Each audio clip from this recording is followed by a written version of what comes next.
Hi guys! Ako pala si Carlo. Kasama ko si Loriel, Bishno at Candy. Ngayon, pag-uusapan natin ang mga bagong DepEd matatag K-12 curriculum. Isa sa pinakamalaking pagbabago sa edukasyon at sa sistema ng Pilipinas. Ngunit, narinig mo na siguro ito. Pero alam mo ba kung ano ba talagang ibig sabihin ng matatag? Tara, alamin natin. Ang matatag ay hindi lang basta pangalan. May kahulugan din ito. Make the curriculum relevant. Ibig sabihin nito dapat may koneksyon ang mga aralin sa totoong buhay at sa future na trabaho ng mga bata.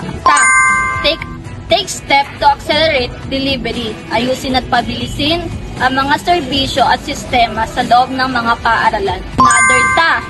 Take a good care of learners. Siguraduhin na ligtas, masaya at inclusive ang environment ng mga estudyante. And for G, give support to teachers. Bigyan ng sapat na training at tulong ang mga guro para mas maayos silang makapagturo. Ang pinaka-goal nito ay magkaroon ng matatag, makabuluhan at maasang edukasyon para sa lahat ng bata sa Pilipinas. Ngayon, ano nga ba ang mga bagong curriculum na to?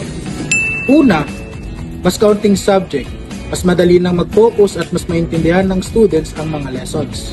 Pangalawa, mas malakas ang focus sa reading, writing at math, lalo na sa kindergarten hanggang grade 3. At pangatlo, ayos na ang pagkakasunod-sunod ng mga lessons at hindi na paulit-ulit ang mga topics bawat taon. Pangapat, mas malapit sa kulturang Pilipino ang mga aralin, konektado at sa mga buhay natin. At panghuli, mas suportado ang mga teachers dahil may mas magandang training at materials. Ang bagong matatag K-10 curriculum ay nagsimula noong year 2024 to 2025.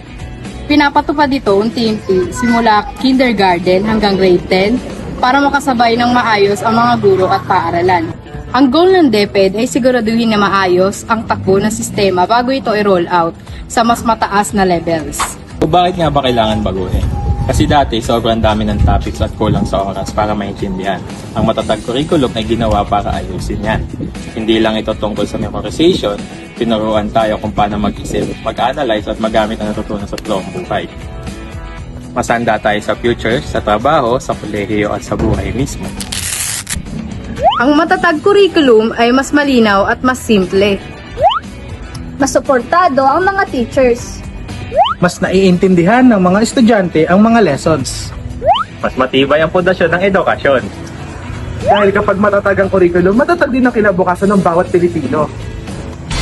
Maraming salamat sa panonood at sabay-sabay tayo matutong may saysay.